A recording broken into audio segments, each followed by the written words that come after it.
All right, good morning, everybody. This is Bart Baggett. I'm the host of the Marketing Mastermind. This is our fifth year of helping speakers and authors and experts double, triple your income and really make a difference on the planet, which is really exciting. Before I begin, though, I want to tell you a story that most of you haven't heard.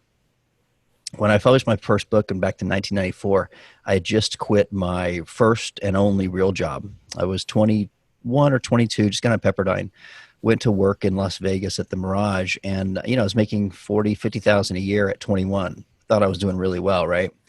And about the third year, my feet hurt every day, and I realized that working a real job just ain't for me. This is not going to be my bag, man. And so I had between working at night and writing a book during the day, I had released my first book in 1993, 1994. And I thought, writing a book, I'm in a bookstore, easy train, right? It's going to be so easy from now on out. And I quit my job. I had all my credit cards paid off. With about a year and a half, I was basically living back at my hometown. My dad had somebody owed him some money, so I had a free apartment in a bad part of town. And I remember driving up on a date, and this is when I had this 86 Buick with the felt falling down on my head, so I had to staple the felt before I go on a date. I didn't realize how poor I was back then. I look back, it's kind of embarrassing now. It was pretty embarrassing then. And I pulled up to the apartment, and she said, "I'm not going in there." I said, "Why?" She goes, "There's a broken window." I go, "That's just the other side of the apartment. It's condemned." And then she said, "I'm not going in. Take me home." I was like, man, what is going on with my life? And the next day, I was scrounging for quarters in the couch to buy coffee to stay up late to continue to work. And I had a book out on the shelf. I was doing a few radio shows. The whole world thought I was successful, and I couldn't buy a cup of coffee. And I was ashamed, and I was sad, and it pissed me off. And I thought, this entrepreneur thing's not really working out for me very well. Should I get a real job? Has anyone ever related to that? Should I get a real job conversation in your head when shit hits the fan? So I don't know. Maybe it was my friend Marlon Sanders. He introduced me to a guy, Jeff Paul. Richard, you might know who Jeff Paul was.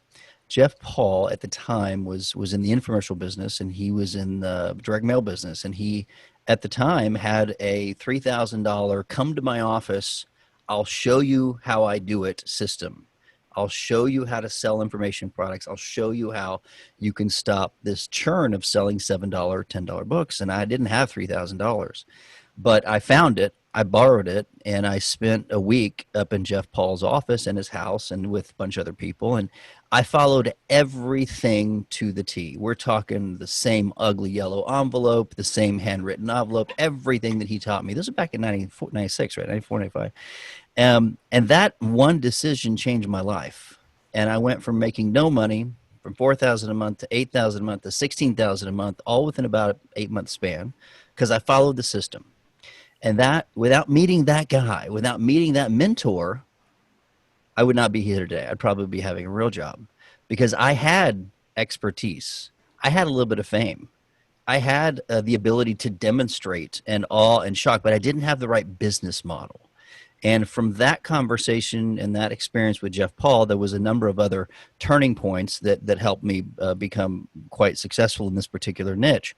But if you fast forward 10 years later, from digging through coins and couches, exactly 10 years later, 2006, I moved into a $2 million house in Hollywood Hills. I had a pool. I had a Raiders cheerleader doing yoga on the front porch every morning, drinking coffee with me, and had a Mercedes. And I had been on Larry King Live and was doing all this really interesting stuff. And also, by the way, I became a celebrity in India. Pradeep, you can vouch for that, right? Now, how did all that happen in 10 years? It's because I had enough pain to make a hard decision, spend money I didn't have, and get some advice from someone wiser than me. And in that last 10 years, of course, some of that information is outdated, but the structure and the psychology of what shifted in my brain and how to do my business is why I'm here today. Does anybody want to know what Jeff taught me? Would that give you some insight? Okay. So, okay, I'm going to stop there. What did I just do? Because this is not about Jeff Paul, and I have never told that story in my life before. Have you ever heard that, Pradeep? Never. Never. Okay. So the point of this is that most of the people here, half the people here know me as a handwriting expert. And I don't know if I mentioned the word handwriting in that story at all, right? I didn't. If I'm speaking to a group of people where I want to enroll them into a course relating to handwriting, I would have a different origin story. I would have an origin story that said, this thing changed my life. I found this teacher. Now I can be your teacher if you want this transformation. Okay. This audience, first of all, I'm not selling you anything at the end of the seminar. What I would like to enroll you in is to follow my directions and do the work so you can get the outcomes that I want. That's my only, I swear it's my only outcome, is I really want you to execute the information I'm going to give you. And so that's what this today is about. And not only next week, which is, the 2 bonus sessions, but on the website, there's a lot of hours of this entire new program. And the thing is, it's not new. What I'm teaching you is very similar to what I learned 20 years ago, but it absolutely applies to internet marketing, Facebook ads, and it makes it really easy. And so the struggle that most people have is they're making outgoing calls. They're trying to sell people something. And the system that I am teaching you reverses it. You do something, people show up, they come to you, they listen, and then some of them raise their hand and say, I would really like to work with you. Doesn't that sound a lot easier than getting on the phone and making 60 calls a day? I don't know how anybody does that. Yes, to me it's amazing. It just amazes me. But it's an inefficient way to do it, and it doesn't leave you a lot of time for other things. So what I noticed was, and I was particularly, in fact, everybody here probably, Ken, you've got some. We all have something we can demonstrate, right? For those of us that do hypnosis or handwriting analysis or magic or whatever, we have this thing we demonstrate. And in that thing we demonstrate, it's pretty cool. People go, oh my God, that's fascinating, right? All of you people that do handwriting analysis, that is the most fascinating thing. People are like, oh my God, come closer, right? But let me rephrase the story. I mastered that skill at 18 years old. I got on radio shows, big shows, LA shows, big shows. And guess what? I was still broke. The ability to demonstrate something will not make you wealthy and will not compel people to enroll in your system. It's all the things you do before, during, and after that move somebody to say, man, I've got to learn what you know. Take me under your wing, Yoda. How do I learn this? And so the frustration some of you that are on my team have been having is you're like, man, I've been teaching these classes. I've been demonstrating, yet no one's buying, or a few people are buying, right?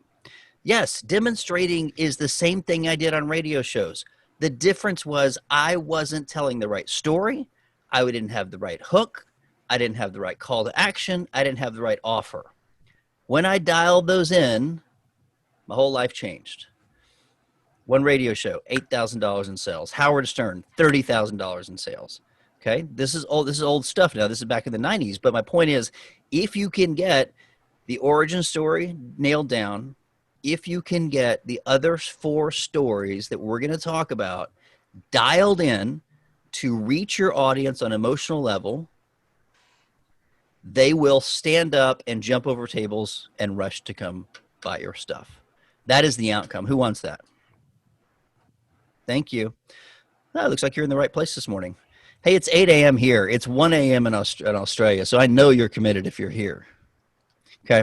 So I tell you that a couple of reasons. We have asked that you do an origin story. So it's a pretty big chunk of information we're talking today. So there's origin story. Then there's a number of other stories that go into it that break down beliefs and overcome projections. Is this for me? Will this work for me? Is this bullshit? Is it not? Is it a scam? Do I trust you? All those objections are in the customer's head, right? So instead of addressing those objections directly, you can address them in stories. But what I have noticed is if you can get the right origin story from the get-go, and you can rehearse this and nail this with 60 seconds to 3 minutes, you're going to pull your audience in. And that's what we're going to talk about today is your origin story.